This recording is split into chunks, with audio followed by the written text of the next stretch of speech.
Chemistry channel में बहुत बहुत स्वागत है। आज हम लोग इस वीडियो लेक्चर में कवर अप करने वाले हैं ये जो आपको आईपीएससी फार्मूला पिछले लेक्चर में डिस्कस किया गया था, उसमें हम लोग पढ़ेंगे प्रीफिक्स, ठीक है ना। 1 डिग्री प्रीफिक्स के बारे में पढ़ेंगे, उसके बाद सफिक्स पर आ जाएंगे कि 1 डिग्री सफिक्स क्या होता है, 2 डिग्री सफिक्स क्या होता है। उसके बाद हम लोग नेमिंग ऑफ द कंपाउंड का कॉन्सेप्ट पढ़ेंगे, किस तरह से नामकरण करते हैं, ठीक है ना। तो नामकरण में जो नियम होते हैं उसको लिखाया जाएगा। दैट मीन्स 3 नियम होते हैं जिसको हम लोग पढ़ेंगे, जिसमें से पहला आज सिलेक्शन ऑफ पेरेंट चेन के बारे में अध्ययन करेंगे और naming of the compound, numbering of the parent chain का अध्ययन किया जाएगा, ठीक है ना। तो आप इस वीडियो को स्टार्ट करने से पहले आप इस चैनल को सब्सक्राइब करें और अपने दोस्तों के साथ शेयर करें, और ध्यान रहे लाइक भी करना है और कमेंट भी करना है। चलिए तो हम अपने नेक्स्ट लेक्चर की तरफ बढ़ते हैं। तो बच्चों आज हम लोग पढ़ने जा रहे हैं, पिछले क्लासेज में आपको बताया गया था IUPAC formula, IUPAC formula, IUPAC formula हमने बताए थे 21.012 आपको बताया गया था कि ये this is our IUPAC formula, जिसमें ये वर्ड रूट होता है। आपको बताया था कि 0 वर्ड रूट को बताता है और वर्ड रूट के बाद जो लगता है ये 1 डिग्री सफिक्स और ये 2 डिग्री सफिक्स होता है।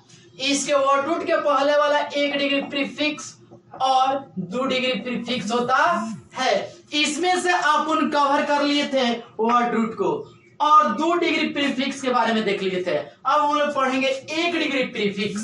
तो आप लोग हेडिंग लगाइए 1 डिग्री प्रीफिक्स, 1 डिग्री प्रीफिक्स। तो 1 डिग्री प्रीफिक्स क्या होता है? तो यह बाबू बताता है कंपाउंड के प्रकृति के बारे में।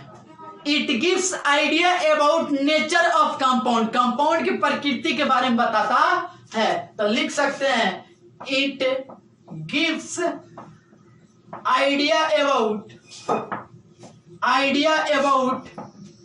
Nature of compounds, nature of compounds.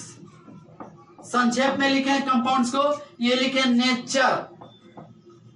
Nature of compounds. जैसे मान लीजिए हमारे पास इधर लिखते हैं नेचर ऑफ कंपाउंड्स, ठीक है, और इधर हम लिख रहे हैं 1 डिग्री प्रीफिक्स जो यूज किया जाएगा, 1 डिग्री प्रीफिक्स। ध्यान दीजिएगा, यदि कंपाउंड की प्रकृति ओपन चेन रहे, क्या रहे बाबू मेरे, कंपाउंड की प्रकृति क्या रहे, खुली श्रृंखला रहे, ओपन चेन, दैट मीन्स ऐसे रहे, ठीक है ना, ऐसे रहे, ओपन चेन में रहे, तो 1 डिग्री प्रीफिक्स कुछ भी यूज नहीं किया जाता है, ठीक है ना। ऐसे ही मेरे भाई यदि साइक्लिक रहे, साइक्लिक रिंग रहे, साइक्लिक रिंग दैट मीन्स ये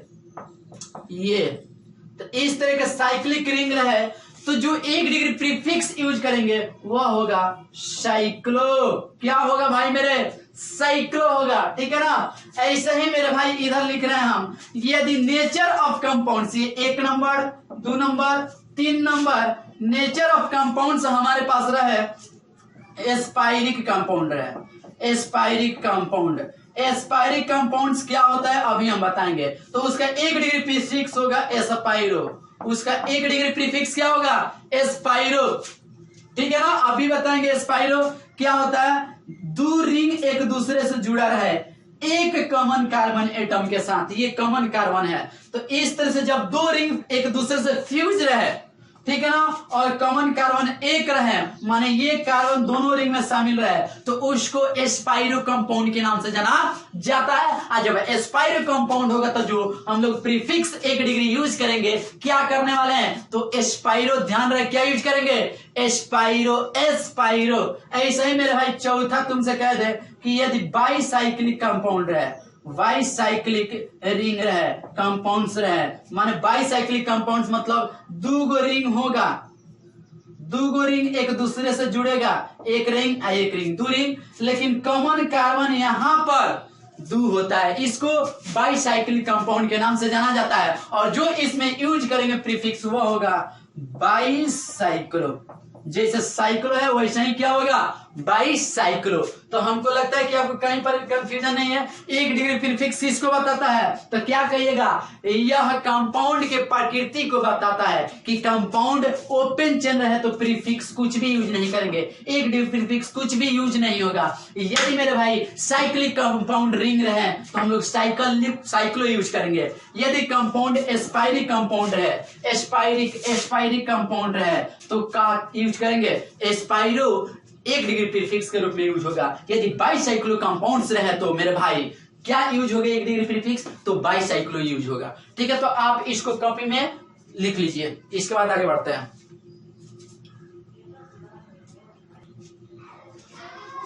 तो बच्चों हम देखे अभी 1 डिग्री प्रीफिक्स क्या होता है, यह कंपाउंड के प्रकृति को बताता है। ठीक है ना, और कंपाउंड के प्रकृति में हम आपको नए चीजों को टर्म आया है एस्पायरो और एक बाईसाइक्लिक। साइक्लिक के बारे में तो हम लोग जान गए हैं। ठीक है ना, तो हम लोग पहले पढ़ लेते हैं एस्पायरो कंपाउंड। एस्पायरिक कंपाउंड क्या होता है, बाईसाइक्लिक कंपाउंड्स क्या होता है। तो हेडिंग लगाइए एस्पायरो कंपाउंड, एस्पायरो कंपाउंड्स।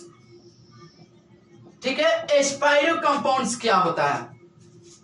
तो एस्पायरो कंपाउंड्स में 2 रिंग एक दूसरे से जुड़े होते हैं, लेकिन उसमें कॉमन कार्बन की संख्या 1 होती है, उसी को एस्पायरो कंपाउंड्स के नाम से जाना। जैसे मान लीजिए मेरे भाई ये कंपाउंड है, ये बताइए 2 रिंग है, 1 नंबर 2 नंबर है, और ये एक दूसरे से जुड़ा हुआ है, लेकिन इसमें कंडीशन है कि कॉमन कार्बन है। ये कार्बन इसमें भी शामिल है और इसमें भी शामिल है। ठीक है ना, इसलिए इसको हम लोग कॉमन कार्बन कहेंगे। और कॉमन कार्बन ये हमेशा कितना होगा? कॉमन कार्बन एटम हमेशा 1 होगा, तभी हम कहेंगे कि ये एस्पायरो कंपाउंड्स होते हैं। क्या होते हैं? एस्पायरो कंपाउंड्स होते हैं। क्लियर ना? एस्पायरो कंपाउंड समझ में आ गया? कंफ्यूजन तो नहीं है?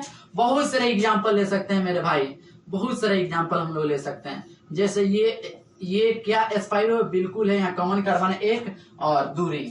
क्या ये एस्पायरो कंपाउंड्स है? बिल्कुल है एस्पायरो कंपाउंड, 2 रिंग 1 कॉमन कार्बन। स्पष्ट ना? तो जिसमें 2 रिंग जुड़ा रहे, एक दूसरे से फ्यूज रहे, लेकिन कॉमन कार्बन 1 रहे, उसी को एस्पायरो कंपाउंड्स के नाम से जाना जाता है।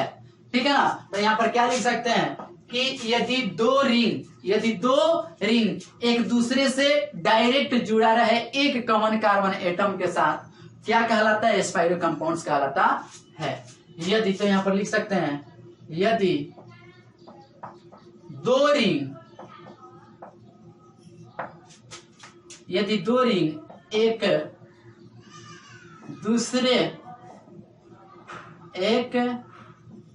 दूसरे के साथ एक कॉमन के साथ डायरेक्ट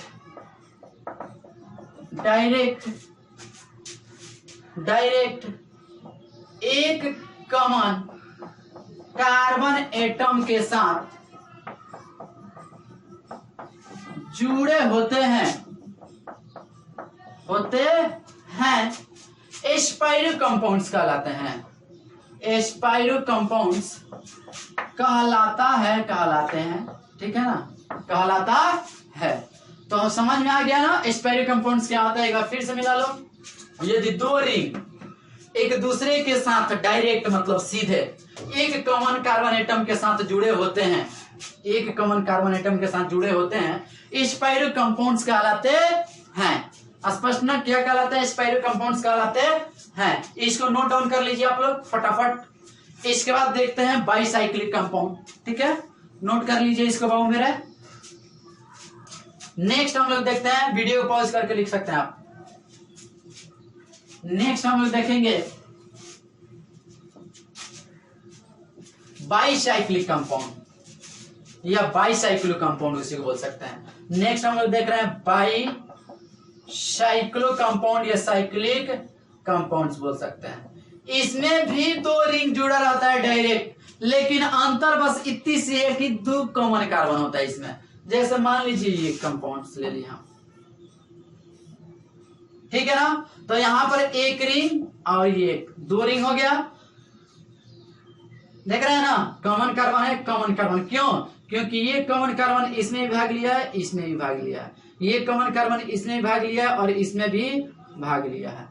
स्पष्ट में, कंफ्यूजन तो नहीं है, समझ में आ रहा है आपको खूब अच्छा। तो यहां पर कॉमन कार्बन एटम की संख्या कितनी होती है? 2 होती है। Common carbon atom equal to 2, ठीक है। तो इसको बाइसाइक्लिक कंपाउंड कहेंगे। तो क्या कहेंगे? यदि 2 रिंग एक दूसरे के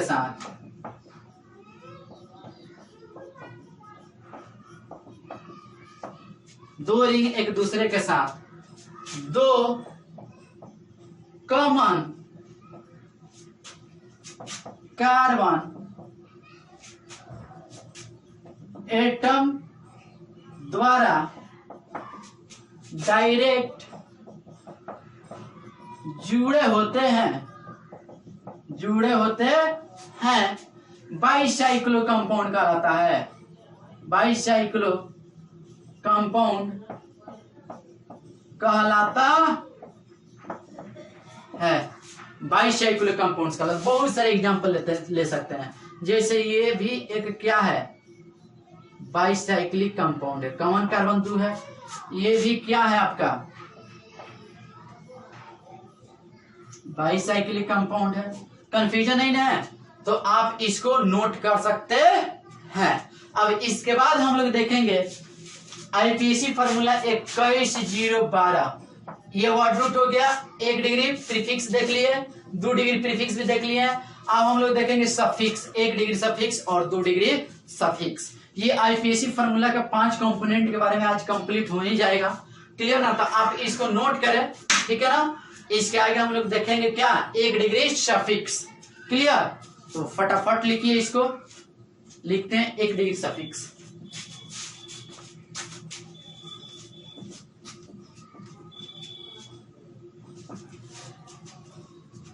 अब वर्ड रूट के बाद में लगने वाला जो है ना सफिक्स होता है, और 21.012 में पहला वाला पढ़ेंगे 1 डिग्री सफिक्स। बहुत ही आसान है। 1 डिग्री सफिक्स ध्यान दीजिएगा।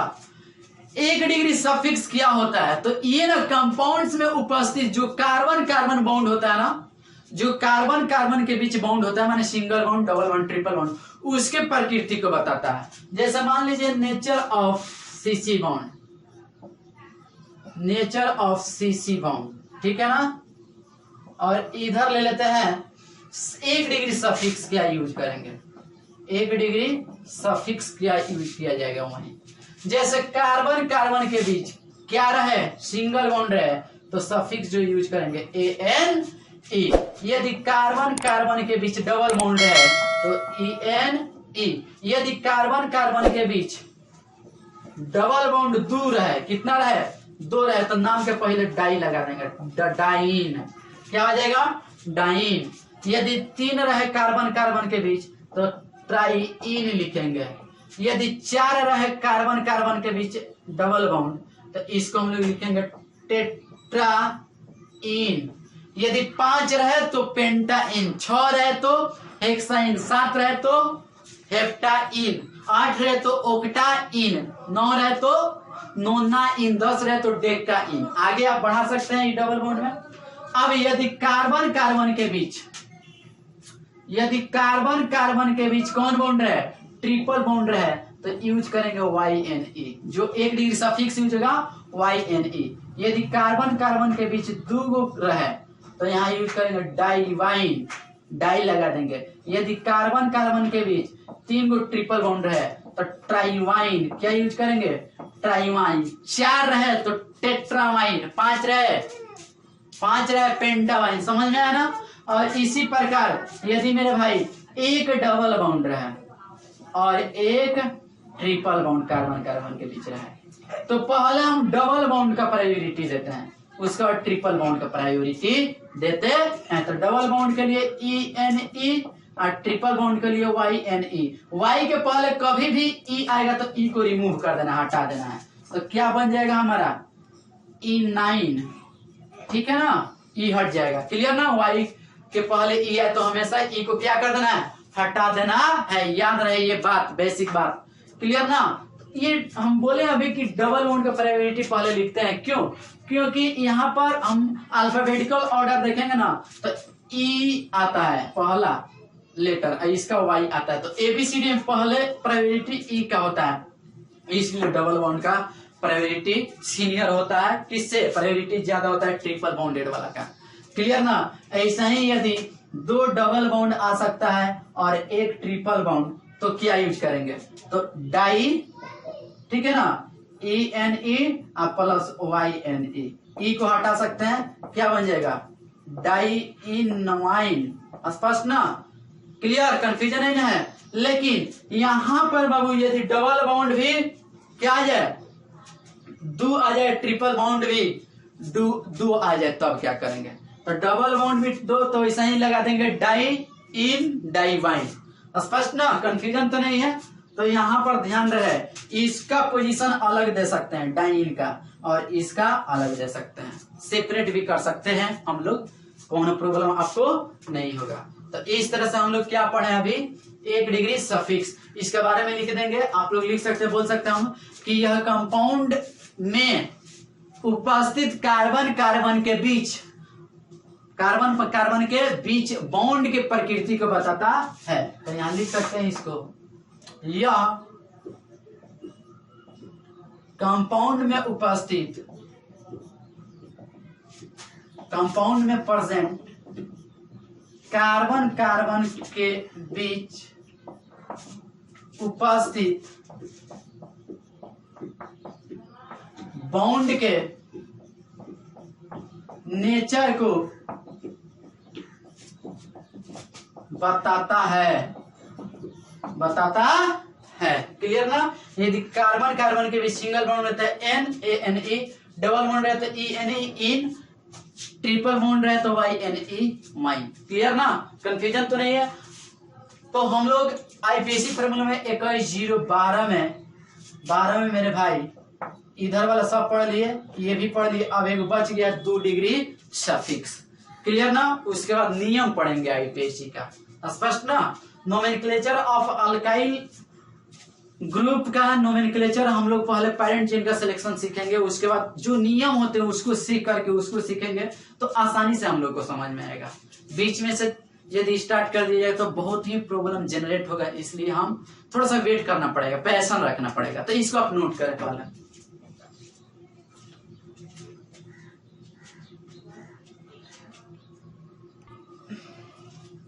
तो बच्चों हम अब देखेंगे 2 डिग्री सफिक्स। किसके बारे में देखेंगे? 2 डिग्री सफिक्स के बारे में। ठीक है ना? लास्ट है ये आईपीएसी फार्मूला का कंपोनेंट 2 डिग्री सफिक्स। तो हेडिंग लो 2 डिग्री सफिक्स, 2 डिग्री सफिक्स। ध्यान दीजिएगा 2 डिग्री सफिक्स क्या होता है, ध्यान दीजिए। ये ऑर्गेनिक कंपाउंड्स में जो उपस्थित सीनियर फंक्शनल ग्रुप होते हैं उसी के बारे में ये बताता है। जैसे मान लीजिए हमारे पास ऑर्गेनिक कंपाउंड में कोई फंक्शनल ग्रुप आ गया, ठीक है ना, तो उसका नाम हम लोग को तो पता है, बेसिकली हम लोग प्रैक्टिस किए हैं। तो उसके लिए 2 डिग्री सफिक्स क्या अप्लाई किया जाएगा, यूज किया जाएगा, वही चीज हम लोग देखेंगे। जैसे मान लीजिए हमारे पास OH है, ये कार्बन से जुड़ेगा, आपको पता है, ठीक है ना। तो इसका नाम तो अल्कोहल होता है, क्या होता है, अल्कोहल होता है। और 2 डिग्री सफिक्स इसके लिए जो यूज करेंगे वो ओल होता है, OL। यदि किसी ऑर्गेनिक कंपाउंड्स में OH उपस्थित रहे सीनियर फंक्शनल ग्रुप के रूप में, तो उसके लिए जो 2 डिग्री सफिक्स यूज करेंगे अल्कोहल के लिए ओल यूज करेंगे।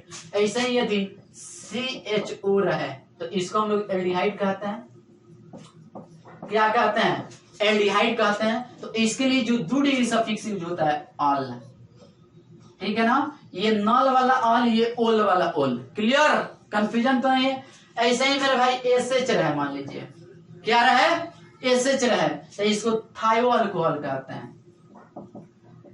थायो अल्कोहल, ठीक है ना, L है। तो इसके लिए जो 2 डिग्री सफिक्स यूज करेंगे वो होगा थायोल। क्या होगा, थायोल। ऐसे ही वो NH2 ले रहे हम, तो एमीन होता है, ठीक है ना, इसमें भी एमाइन यूज करते हैं। क्लियर? ऐसे ही मेरे भाई नेक्स्ट हम ले ले C डबल बॉन्डेड ONH2, तो ये एसिड एमाइड होता है, स्पष्ट ना। और इसके लिए जो 2 डिग्री सफिक्स यूज करते हैं वह होता है एमाइड। ऐसा ही ले लेते हैं मेरे भाई, कार्बोक्सिलिक एसिड को ले लेते हैं। मान लीजिए हम कार्बोक्सिलिक एसिड ले लिए, ये C एसिड माने कार्बोक्सिलिक एसिड है, तो इसके लिए जो 2 डिग्री सफिक्स होता है ओइक एसिड होता है। क्या होता है? ओइक एसिड होता है। क्लियर ना। बहुत सारे एग्जाम्पल हम लोग कंसीडर कर सकते हैं ETC। क्लियर ना। तो इसको लिस्टेड किया जाएगा जब हम लोग फंक्शन ग्रुप के बारे में आइडिया लेंगे, तब वहां पर सीनियरिटी टेबल भी हम लोग सीखेंगे क्या होता है। क्लियर। तो ये है 2 डिग्री सफिक्स। और 2 डिग्री सफिक्स क्या होता है, इसको हम लोग लिख सकते हैं कि यह ऑर्गेनिक कंपाउंड में उपस्थित सीनियर फंक्शन ग्रुप को बताता है। क्या कहेगा? यह ऑर्गेनिक कंपाउंड में उपस्थित सीनियर फंक्शन ग्रुप को बताता है। 2 डिग्री सफिक्स क्या होता है एक बार बताओ। यह कंपाउंड में उपस्थित, ऑर्गेनिक कंपाउंड्स में उपस्थित सीनियर फंक्शन ग्रुप को बताता है। यदि कंपाउंड में सीनियर फंक्शन ग्रुप के रूप में OH आ जाए तो क्या होता है? अल्कोहल। लेकिन यूज 2 डिग्री सफिक्स क्या करने वाले हैं हम लोग? ओल, OL। ऐसे ही एल्डिहाइड आ जाए तो अल, थायो अल्कोहल आ जाए तो थायोल, एमीन आ जाए तो एमाइन, एमीन वाइन। ठीक है ना। नेक्स्ट COH कार्बोक्सिलिक एसिड आ जाए तो ओइक एसिड। यदि एसिड एनहाइड्राइड आ जाए तो ओइक एनहाइड्राइड। समझ में आया क्या? ऐसे ही एमाइड आ जाए, एसिड एमाइड तो एमाइड। ऐसे ही एसिड हैलाइड आ जाए तो ऑयल हैलाइड। बहुत सारे एग्जांपल हम लोग कंसीडर कर सकते हैं इससे रिलेटेड। स्पष्ट ना। इस फंक्शन ग्रुप के बारे में हम लोग को डीपली पढ़ना है। इससे सब्जेक्ट में नोमेनक्लेचर भी हम लोग को करना है पूरा डीपली। स्पष्ट ना। तो जब हम फंक्शनल ग्रुप के बारे में पढ़ेंगे ना, तो वहां पर आपको एक सीनियरिटी टेबल बताई जाएगी। ठीक है ना। सीनियरिटी टेबल बताई जाएगी प्रायोरिटी के हिसाब से कि कौन सा सीनियर फंक्शनल ग्रुप है। यदि ऑर्गेनिक कंपाउंड में बहुत सारा फंक्शनल ग्रुप उपस्थित रहे तो उसी टेबल से, सीनियरिटी टेबल के आधार पर हम लोग नामकरण करेंगे कितना कॉम्प्लेक्स कंपाउंड्स का। ठीक है ना। कॉम्प्लेक्स ऑर्गेनिक कंपाउंड्स में का। ठीक है। तो ये 2 डिग्री सफिक्स है, आप लोग इसको नोट करें। आगे हम देखते हैं नेक्स्ट।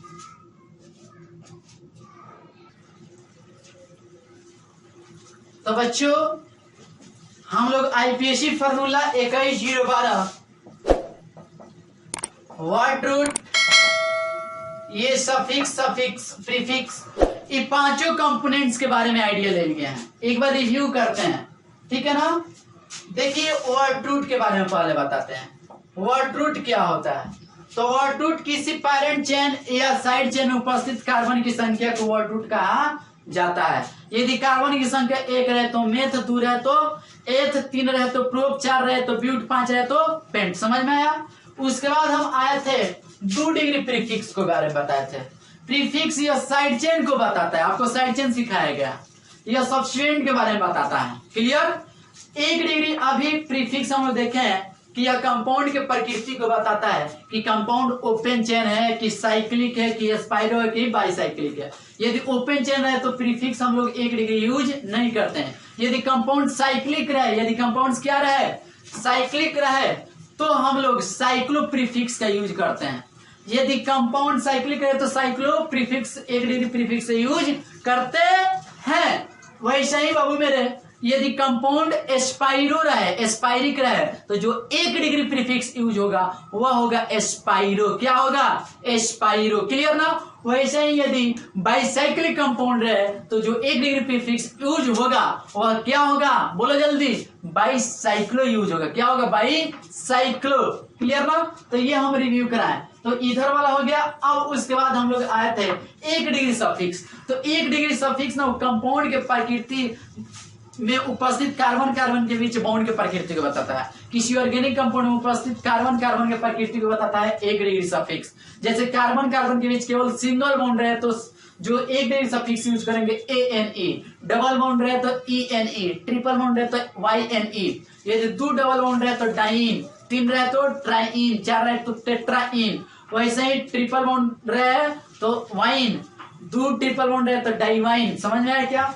उसके बाद अभी लास्ट हम लोग किए 2 degree prefix, 2 degree suffix, sorry suffix. तो 2 डिग्री सफिक्स फंक्शनल ग्रुप को बताता है। ऑर्गेनिक कंपाउंड में उपस्थित सीनियर फंक्शनल ग्रुप के बारे में बताता है। तो यदि अल्कोहल रहे तो ओल, एल्डिहाइड रहे तो अल। अभी देखिए ना, अब हम लोग देखेंगे कि किसी भी ऑर्गेनिक कंपाउंड्स, अब 5 फॉर्मेट सीख लिए। अब देखिए इसमें कुछ और भी नियम होते हैं। तो किसी भी ऑर्गेनिक कंपाउंड्स के नामकरण करने के लिए हमको 3 नियम से गुजरना होता है। सबसे पहले पैरेंट चेन का सिलेक्शन, जो कार्बन का चेन है तो उसका सिलेक्शन करेंगे, फिर उसका नंबरिंग करेंगे, नंबरिंग ऑफ पैरेंट चेन।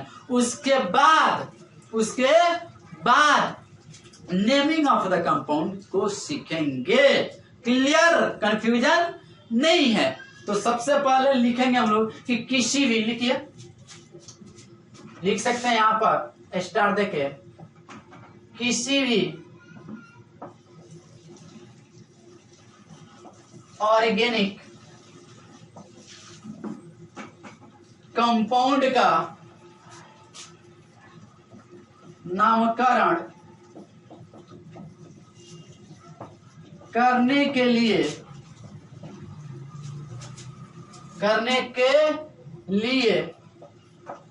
हमें 3 नियमों का पालन करना होता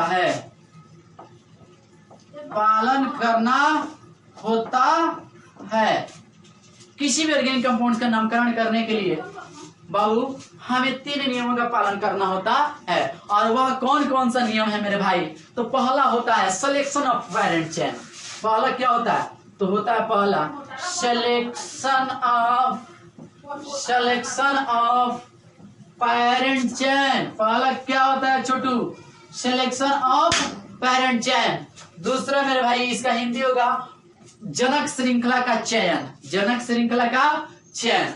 दूसरा होता है नंबरिंग ऑफ पैरेंट चेन। ये करने के बाद, पैरेंट चेन के सिलेक्शन के बाद हम लोग सीखेंगे numbering of parent chain. Numbering of parent chain. और तीसरा कंसीडर हम लोग करते हैं last, naming of the compounds. Naming of the compounds.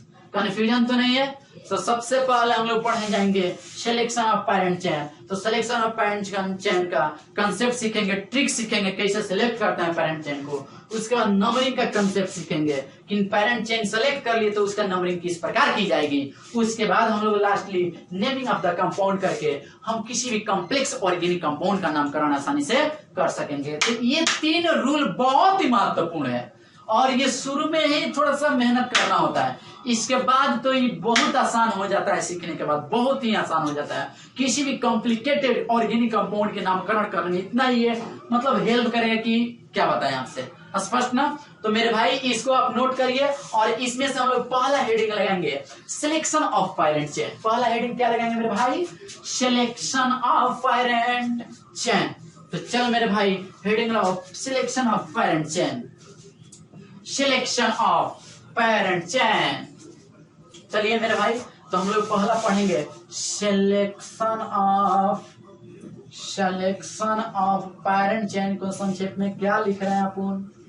Parent chain को संक्षेप में सर जी पीसी लिख रहे हैं। तो सबसे पहले पैरेंट चेन का सिलेक्शन सीख रहे हैं। तो फर्स्टली सिलेक्ट बिग जंक्शन। तो आपको इन point, terminal point, junction point बताया गया ना। तो सबसे पहले बिग जंक्शन को सिलेक्ट किया जाता है। तो इसमें फर्स्टली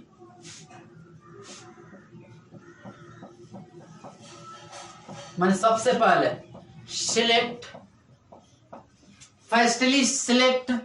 बिग जंक्शन।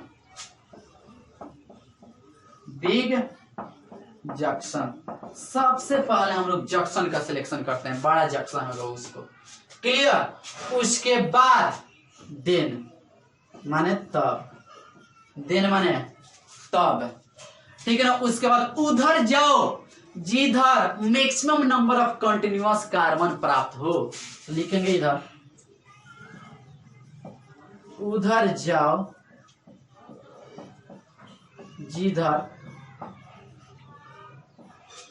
जाओ जिधर अधिकतम माने maximum maximum number of continuous carbon atom, number of continuous carbon atom क्या प्राप्त हो, अधिक से अधिक कंटिन्यूअस कार्बन एटम प्राप्त हो। यदि ये भी फेल हो जाए छोटू, यदि ये भी फेल हो जाए, सेम आ जाए, इफ सेम, यदि सेम हो जाए तो क्या करेंगे, तो सेम हो जाए तो उधर जाओ जिधर साइड चेन मैक्सिमम हो, तो फिर क्या लिखेंगे, उधर जाओ जिधर क्या हो, साइड चेन मैक्सिमम हो, सब्स्टिट्यूएंट जिसको बोलते हैं साइड चेन मैक्सिमम, मैक्सिमम हो, मैक्सिमम हो। यदि सर ये भी सेम आ जाए, तो सेम आ जाए तो किधरों जाओ, क्या आने वाला है, करेक्ट होने वाला है। तो इतना आप लोग नोट कर सकते हैं और इसके बेसिस पर हम लोग क्वेश्चन को अभी करेंगे, ठीक है ना, क्वेश्चन करेंगे सिलेक्शन ऑफ पैरेंट चेन से रिलेटेड, तो इसको आप नोट करें।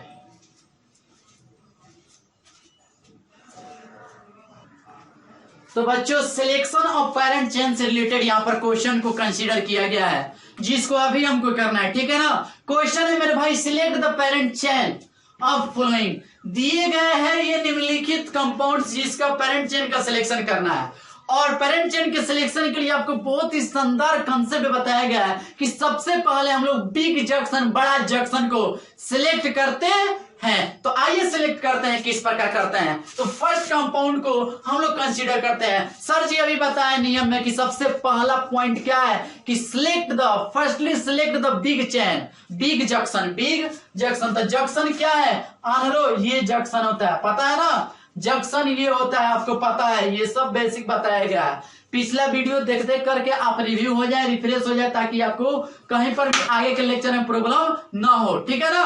तो ये सबसे पहले सर हम लोग सिलेक्ट कर लिए जंक्शन को, फिर जंक्शन को सिलेक्ट करने के बाद देन माने तब उधर जाओ जिधर maximum number of continuous carbon मिले, माने अधिक से अधिक कार्बन मिले। तो बताओ मेरे भाई ये जंक्शन है, इधर जाते हैं तो 1 2 3 4 कंटिन्यूअस, समझ रहे हैं ना, मैंने लगातार, ये ना कि डिसकंटिन्यूअस हो जाए, गलती हो जाएगा, क्लियर ना। तो इधर आ रहे हैं तो 1 2 3 4, इधर जा रहे हैं मेरे भाई 1 2, इधर आ रहे हैं तो 1 2 3। तो बताओ तू किधर जाए, जिधर maximum number of continuous carbon अधिक हो, मैक्सिमम हो, दैट मीन्स हम लोग जाने वाले हैं उधर जिधर कंटिन्यूअस कार्बन अधिक है। सर जी इधर 1 2 3 4, इधर 1 2 3, इधर 1 2, तो पहले 4 वाला के तरफ जाया जाएगा। अब बताओ किधर, बोलो किधर, इधर 1 2, इधर 1 2 3, किधर चले जाएं, बोल मेरे भाई, बोलता काहे नहीं है, समझ में आया। तो this is a parent chain, जो बेचारा बच जाता है उसको साइड चेन कहा जाता है, क्लियर। चलो दूसरा को देखते हैं, क्या दूसरा तू बना लेगा, अरे हाँ ना बोल यार, क्या होगा। सबसे पहले सर जी सिलेक्ट करेंगे पैरेंट चेन, पैरेंट चेन नहीं, किसको सिलेक्ट करेंगे, जंक्शन को सिलेक्ट करेंगे, किसको, जंक्शन को। तो दिस इज आवर जंक्शन, ठीक है ना। उधर जाओ जिधर कंटिन्यूअस कार्बन अधिक हो, कंटिन्यूअस मतलब लगता है, कंटिन्यूअस मतलब इधर जा रहे हैं तो 1 2 3 4, इना की 1 2 3 4 5 6, गलत।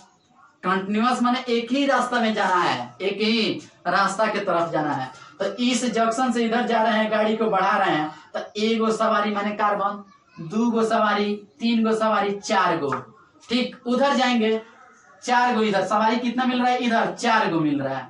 चलो उधर जा रहे हैं 1 2 3, तो है ना जाएंगे, क्यों, क्योंकि है ना 4 गो ढेर है, छोड़ दे। ऊपर 1 2, ऊपर ना जाएंगे, है ना 4 गो, है ना 2 गो है कि ना जाए, छोड़ दे, इधर आएंगे, इधर 1 2 3 4 5, किधर गाड़ी को बढ़ाया जाए, सर जी नीचे बढ़ाया जाए, क्योंकि इधर कार्बन कंटिन्यूअस, कार्बन की संख्या मैक्सिमम है।